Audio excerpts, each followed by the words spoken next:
The following podcast is intended for mature audiences. If you enjoy our work, please like, comment, subscribe, and follow the links in the description. Thanks for your support, and enjoy.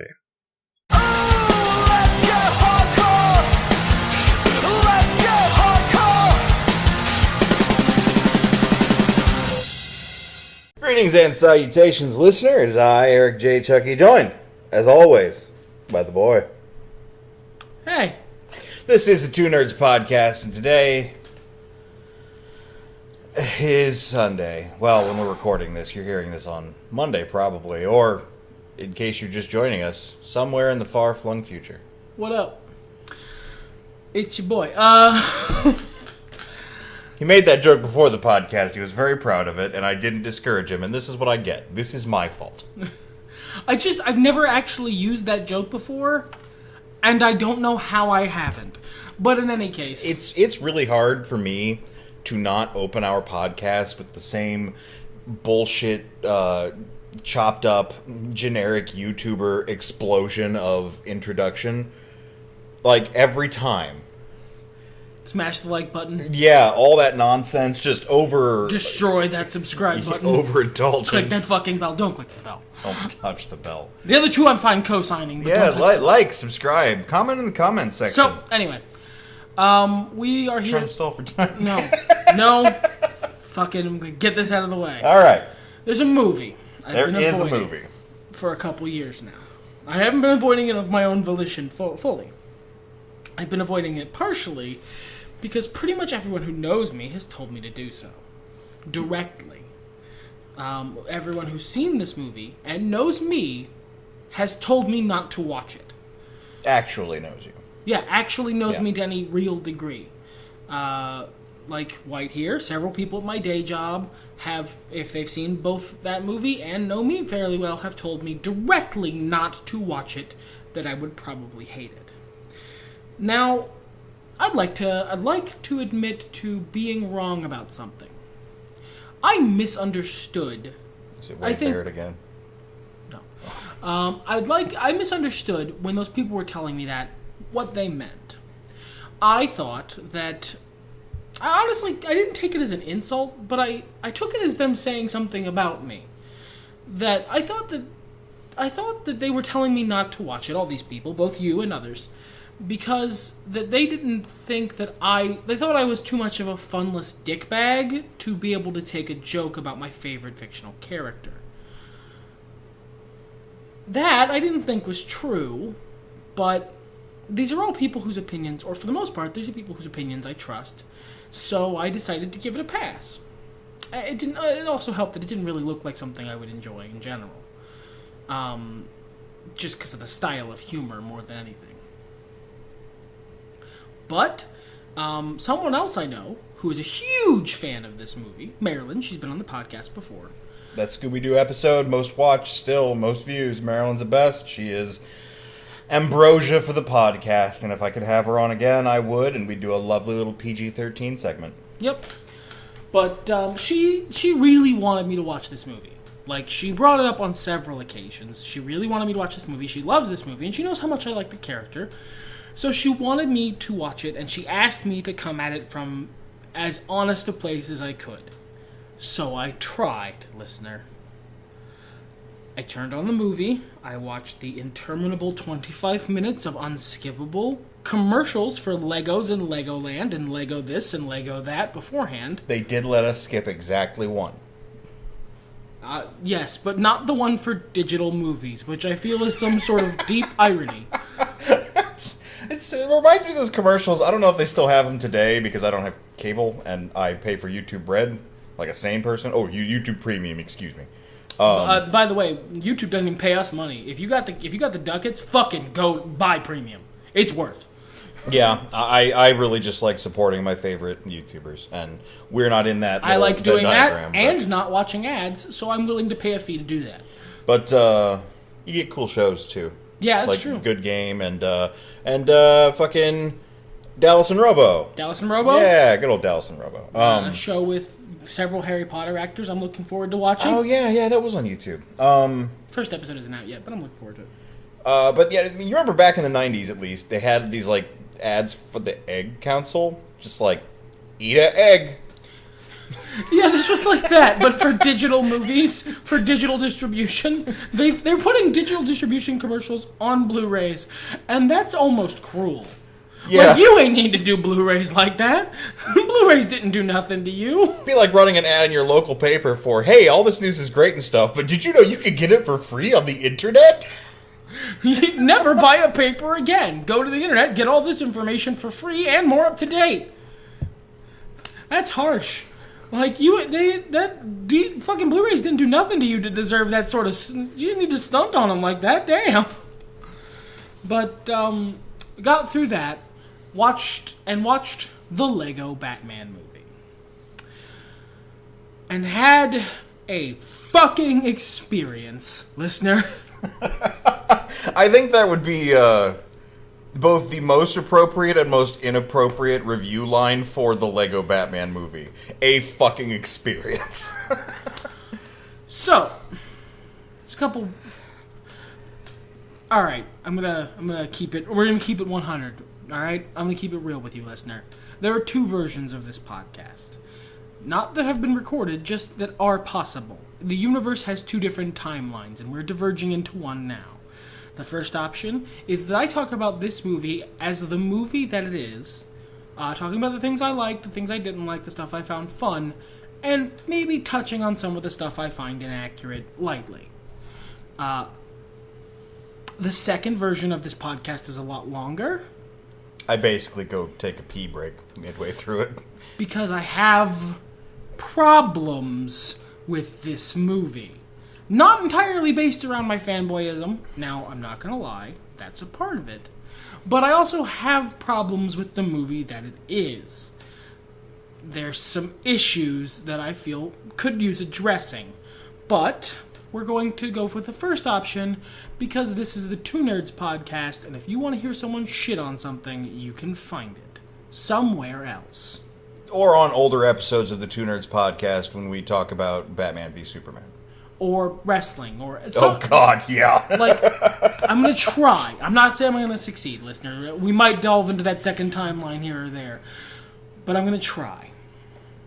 This is like Crisis on Infinite podcasts? Yeah, basically. Okay.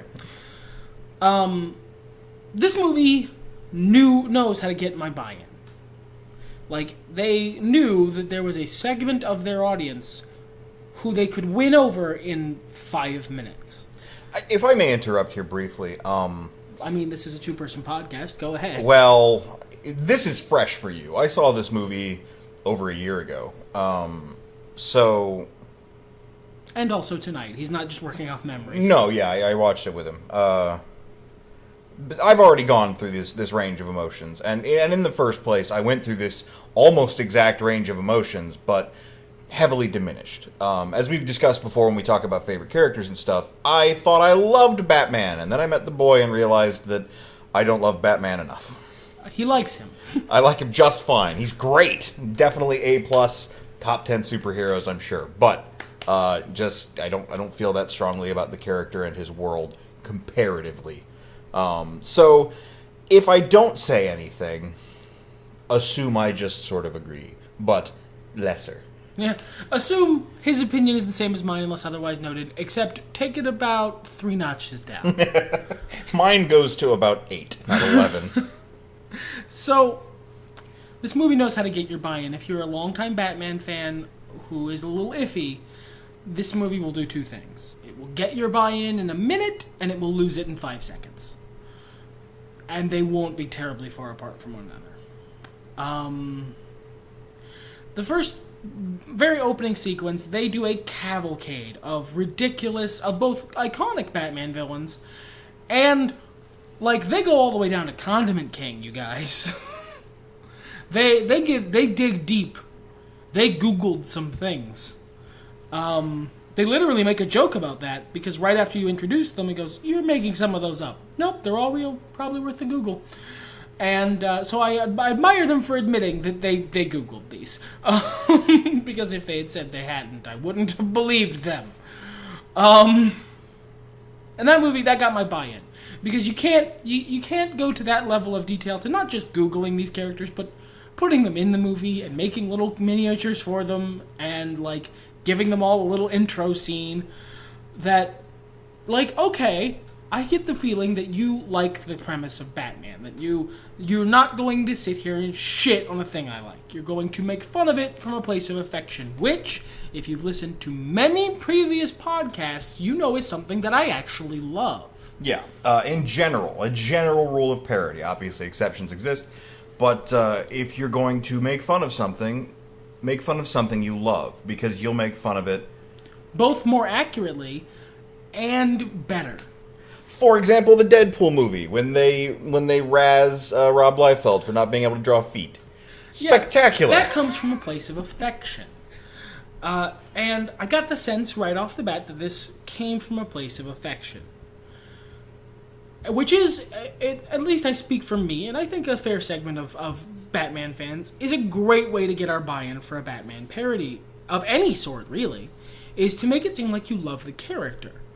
Because then we can trust you that you're not going to blindside us with a shitty asshole joke that we've heard 1 billion times from every fucking person with a Tumblr who thinks they're deep.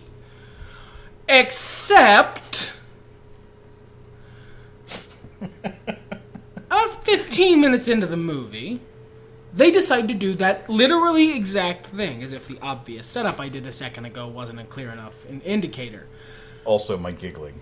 I don't know if my giggling picked up. We're gonna delve into the second timeline, because I have to talk about this, otherwise I'm not gonna be able to get past it.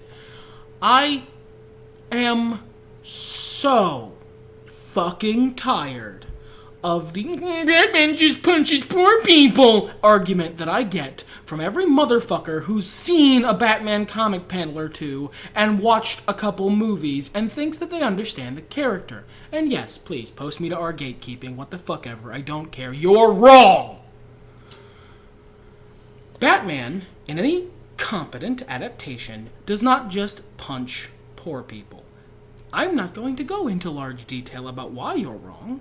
Fucking Google it yourself, you lazy shit. There's actually a really, like, I mean, and I'm not a big fan of educate yourself, so I'm not usually either, but I am tired of this joke, and I have taken time to educate people on this before. Sure, certainly. And so I will point people in the general direction of the place where you and I keep finding the most evidence to the contrary. There is a Tumblr post that floats around about how Batman does good in Gotham. He is good for Gotham. He is a responsible adult.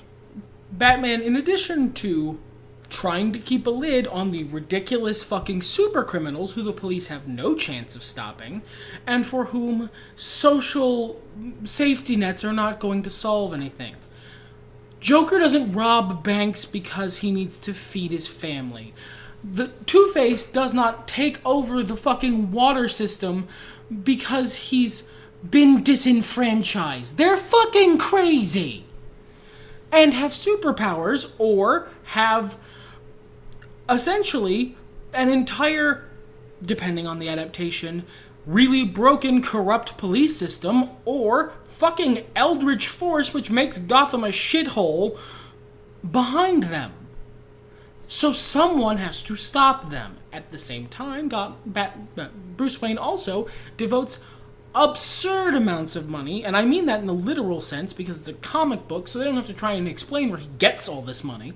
Absurd amounts of money to charities and rehabilitation programs, and programs to get people out of prison and help them get back on their feet and not be a criminal anymore.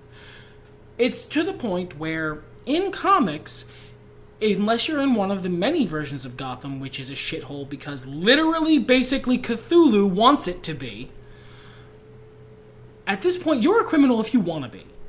If not, you could probably get a job at Wayne Enterprises somewhere. You can get help. If you're robbing banks, you're an asshole, and you want to. And that is a section of any society. So, like, and we kind of went off on a little tangent there because we both feel pretty strongly about this. It's one of those things, you know, I would argue your somewhat throwaway joke there about posting this situation to our gatekeeping. It's not you're not old enough of a fan or you're not long tenured enough of a fan. if you're talking about anything, whether it's, a comic book or a movie or real life events, and you haven't done any research and now you've got this hot take, maybe don't. Because you probably don't have enough information for this hot take to make sense. And you're probably only going to misinform a bunch of people and, perpetuate stupid shit. Or piss off the people who do really care about, in this situation, Batman. Or anything else for that matter. And at the end of the day, some gates have to get kept. Nerd gentrification is a thing that I'm growing very tired of. That's a long and different argument, but there's. I think it's an interesting, and I'm not. I very seriously doubt this was the intention. I think it's a very interesting place that this movie sprang up from, because it is basically, as the main character, featuring this meme version of Batman cobbled together out of super dickery level comic panels. He's every bit, and internet videos, and sure, he's every bit the goddamn Batman, but for a G-rated audience. And he's every bit what the people making the movie feel like they would do if they were Batman. Possibly that makes maybe sense. Aside from one viral video about a Death Clock song, there is no version of Batman who sits around and fucking plays metal songs about himself. Well, sure. There is literally a version of Batman who hates rock and roll. Yes. Comics are stupid. Comics can be stupid. And regardless, I'm very stuttery today, I apologize. A lot of what the movie does as well is takes a lot of things that are true about the character and dials them up for comedic effect. Well, sure, but it also takes things that are true about the modern character and situates them in a situation resembling the 60s, where, the major premise, one of the major hooks of the movie that we were talking about, basically, is that Batman beats up criminals and then lets them run away to beat them up later. Which, alright, now, taking this back to a surface level, is the movie good? Does it deliver on its own premise? That's fair, because this version of Batman is a ridiculously irresponsible, largely narcissistic man-child. Because he's a comedy protagonist, so he has to be the worst person alive. Ironically, this version of Batman is old comics Tony Stark. Yeah, basically. Which they actually do a bit of a nod to, because the password to his Batcave is Iron Man sucks. But he's a complete chode. He's self-absorbed and in love with himself and obviously repressing anything that doesn't fit his mold of what would be super cool, you guys. And for the movie, at a surface level, in and of itself, it works. If this was a movie about Metro Man or whatever, or some other superhero who isn't a ridiculously popular pop culture figure with years of characterization behind him, it would be fine. But you can't really do that without... You have to be very careful doing that sort of thing to a character like Batman or Superman. Who, by the way, I don't fucking like Superman in this movie either. I actually like Superman in this movie way less than I like Batman in this movie. I think that's kind of, an interesting part of it because... Well, and an interesting part of the timeline premise because... Yes, I'm going here. We are to believe, all of these intersecting meme logics that the Justice League has been around for 70-some years, and... It's comics. It's basically... Yeah, but Batman hasn't met Robin. This is Looney Tunes universe. It basically functions on on Looney Tunes cartoon logic. That's fine. But that aside, if we're talking about a super hyped up parody version of Batman before Robin, it almost makes sense in timeline. I think it draws a lot of things out unnecessarily, and I'm not just talking about how it's a comedy. I think some concepts take a while to come together with how heavy-handed they're introduced. Intentionally. It is for kids, after all. But still heavy-handed. The best children's movies don't talk down to children. I feel like this movie did a fair bit of talking down to them. I have that issue as well. I think because it's trying to appeal to such a wide audience within childdom.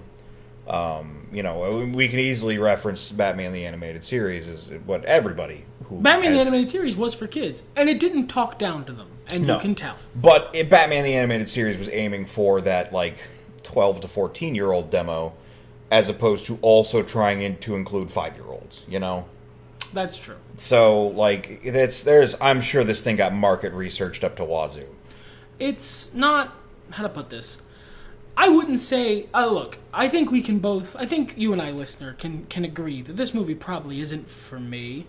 Sure. That the people who told me not to watch it were probably on balance right. I had a lot of fun with this movie. There were a lot of really funny jokes, a lot of really funny sight gags. There were bits that I really enjoyed, like the bit at the beginning that shows Bruce Wayne, this meme version of Bruce Wayne's life as a fundamentally lonely, terrible existence perpetrated only by his desire to isolate himself in comedic fashion. I found hilarious. I like this movie in spite of itself. Yeah, I mean, there's lots of really good parts. The emotional, but for me, they took a big part of a large section, especially, as he matured, of Batman's character growth, and they did it in probably the most ham-fisted way they possibly could have. I happen to think of the best comparison, and probably why it gets so frustrating to witness, at least from my point of view. Maybe you guys have run into other situations like ours, other frustrations like ours. When Man of Steel came out, it was torn to shreds because it wasn't Superman. They missed the point of Superman. And I understand. I get where you're going with this. This movie seems to have missed the point of Batman. Comedically missing the point is a thing, but... That's a little highbrow for jokes for the adults during the kids' movie. They comedically missed the point of Batman. I get that. That's fine. But you didn't do it well. You did it badly. And furthermore, you get a lot more, or at least I've seen a lot more people going, oh yeah, this is my favorite version of Batman, whereas Man of Steel was pretty much universally reviled for its interpretation of Superman, regardless of whether or not you Batman like v the movie. Superman has some people who like Batfleck. I don't understand them, but I don't understand Ben Affleck. He's super cool, and if you watch the fight scenes, he fights really cool. Well, like Batman from the Arkham games. He's just also super murdery while he does it. I'll give them that. I'll give them that. This Batman not super murdery. That's an upgrade, apparently. But it seems like a similar level of disservice, and yet everyone embraces it because it's funny. Come on, guys. Can you be consistent at least? I guess that's really... There's other bits of this movie that are driving forces behind the plot that I'm not fond of. Beyond the Batman is an irresponsible man-child who just beats up poor people. Which, again, he is in this movie. But you made him in this movie. Yeah, it's... You made the call to make him an irresponsible man-child. That way you could make that joke. Yeah, it's like my major criticism of Rick and Morty is that Rick is transparently written to be smarter than everyone else.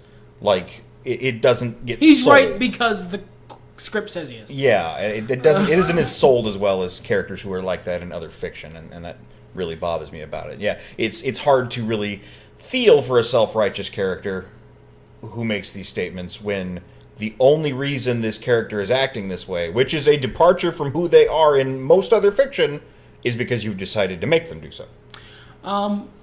I have other issues. Honestly, I mentioned this briefly, it's essentially done for a gag, and I respect, it's a joke. I don't have to like it. I'm not saying you shouldn't have done it, but I really dislike the version of Superman in this movie. He's a chode. He's not quite super dickery, but yeah. I don't like Superman as a chode man. I'll take him as a guy. As a normal person who has normal person frustrations and tries to do the right thing but isn't perfect. I've grown to really enjoy that over the years, and it didn't used to be my thing. No, I think, like, we used to really make fun of That's Over There's problem, but I think we both sort of, come around on that a little bit. But, like, he's not an asshole. Maybe the fucking Batman vs. Superman one is. Maybe the Justice League DCEU version is, but I didn't care. My Superman isn't a dickhead. And the one in this movie is. He's there for a gag for like fucking a minute maybe, total screen time, and for a setup for like another 20 seconds earlier in the movie. But it's him and the rest of the Justice League are complete shitheads. Like, they are for a believable reason. They don't want to hang out with this version of Batman, who is the worst person alive because he's a comedy protagonist. But that's just the Homer Simpson effect. The audience will only empathize with this comedy protagonist if we make them literally the worst person to ever exist. It's an inherently cynical way of viewing your audience. That's a lot of children's movies, actually, lately. I'm getting this information secondhand because I don't sit around watching a lot of children's movies. But, like, the big-name licensed films tend to do this a lot, where your main character is a fucking stick-up-his-ass, no funster, and nothing changes about him by the end. I will give the movie that much. He. Yeah, Batman experiences growth. It's ham-fisted and poorly done, but he does. Ironically, Dick Grayson is fine.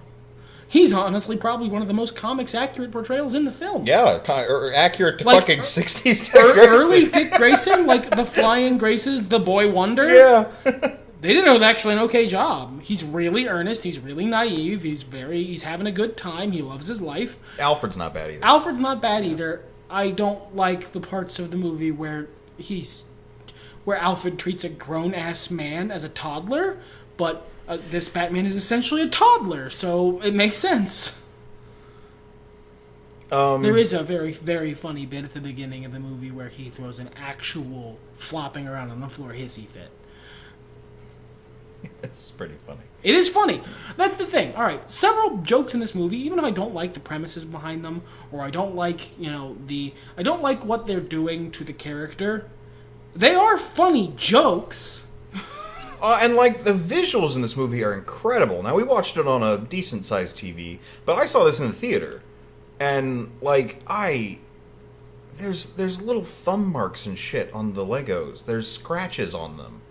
Like your Legos would get. Like... Yeah, the attention to detail is amazing. The smoke trails and shit are made out of little Legos, and it's just... Clayface is made out of Lego bits. It's just genius stuff. Like, they have a great level of attention to detail. Yeah, they really do. I don't want to say... I've called this movie bad a couple times, but for character reasons, and I think internally, completely disregarding outside Batman canon, it does a not amazing job of delivering its plot, of delivering its message. But I don't think this is a bad movie on the whole. I think it's fun. I think it's a good spectacle. I don't think its plot or characters are done very well, but I don't think they necessarily have to be. The point is, look at all the cool Lego shit and funny jokes. And it does those things well. Yeah,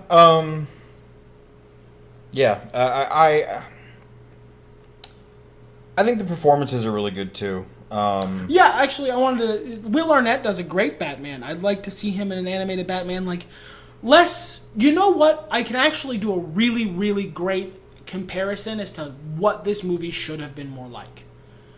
Batman the Brave and the Bold is a Batman parody cartoon that takes a lot of really, really broad-sided pot shots at Batman as a premise, but it clearly loves the character, actually genuinely enjoys it, and Diedrich Bader's fucking amazing. He is my second favorite Batman. Batman the Brave and the... If the Lego Batman movie was more like Batman the Brave and the Bold, I would have liked it a lot more. I really liked Brave and the Bold. I think Diedrich Bader's a phenomenal Batman. God, have you ever seen the last episode?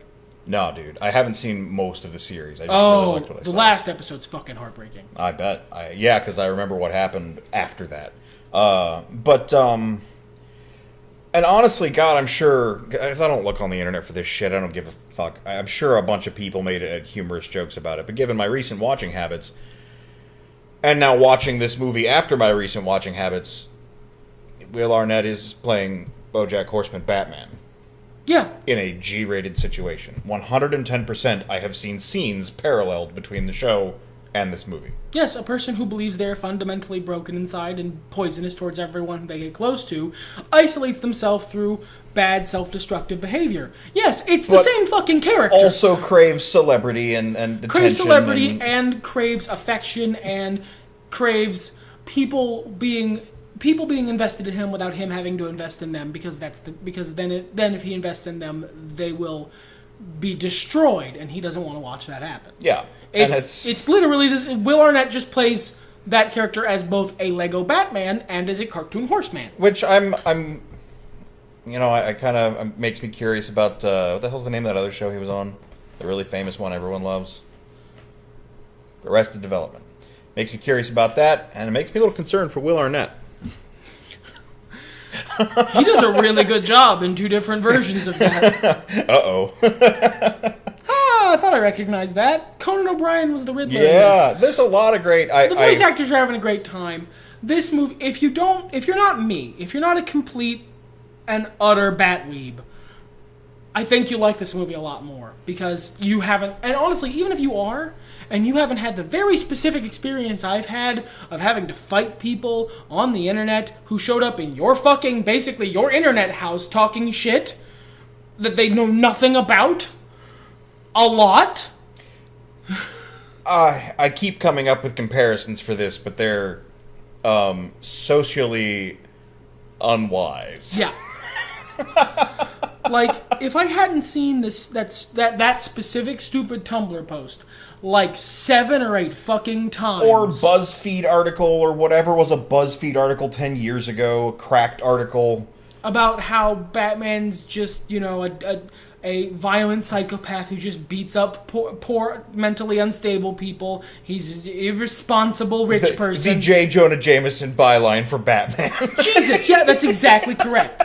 If I hadn't seen a million fucking armchair J. Jonah Jamesons chomping on their internet cigars and going, "He's a menace!" then I would be much more able to receive this movie in a comedic fashion. But they did that like 15 minutes in, and it sucked me completely out of the movie, and I couldn't enjoy it as much afterwards. It was hard for me, too. I mean, like, I had to force myself to put it aside, and I couldn't entirely, because it was a through line of the film. And I remind you, viewer, listener. I also don't like that they make Barbara Gordon his mom. That's not who she is. I think as much as we talk about how Batman was done a disservice, Barbara Gordon's a different fucking character. Yeah, like, Barbara Gordon is not Batman's mommy. I mean, she's just a different character in this movie. But, this Batman needs a mommy, because, again, he's a fucking toddler. But, why did it have to be someone I like? Why couldn't you have give the new commissionership to Amanda Waller. Amanda Waller will be Batman's mommy. There's probably weird internet art about that exact premise. I'm gonna back away from this. I'm gonna back away from this now. I kind of really want to see the version of this movie where it was Amanda Waller instead. I stand hard for Amanda Waller. so hard. The Wall is cool. She's so fucking cool.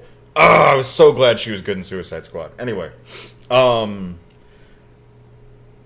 lost my point entirely in the sea of Amanda Waller fanfic happening in my head right now. Oh yeah, I like this movie in spite of itself. I don't think it made good choices in plot and storytelling, and I think, well, I know I can assume nothing but that these were intentional choices to do it kind of poorly. And I can guess to the reasons for it, the things that make sense to me. I'm not going to do that right here and now, because we're already running delightfully long. We dipped into the second timeline a lot. we did. I didn't want to bitch too hard about this movie, because ultimately, it's a fun movie. Yeah, it's not...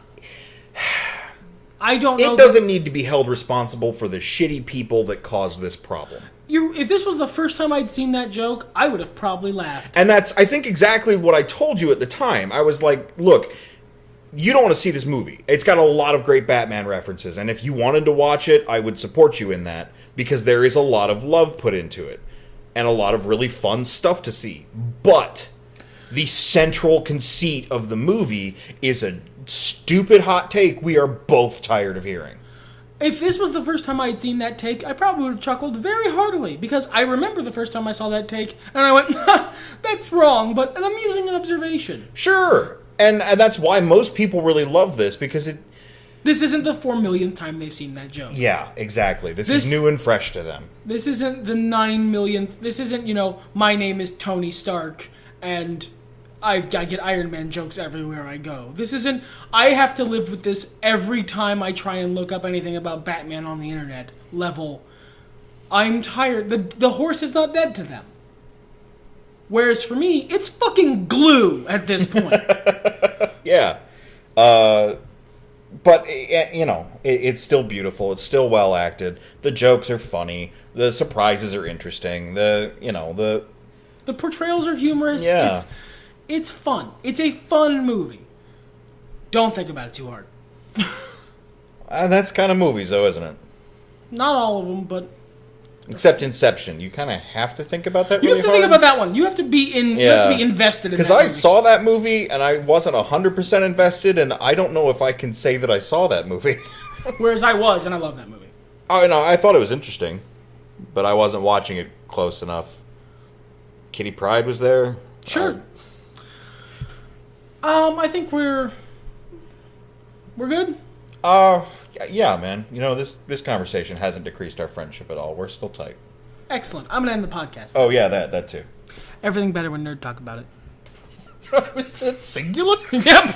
Everything better when nerd talk about it. Fuck me, I guess.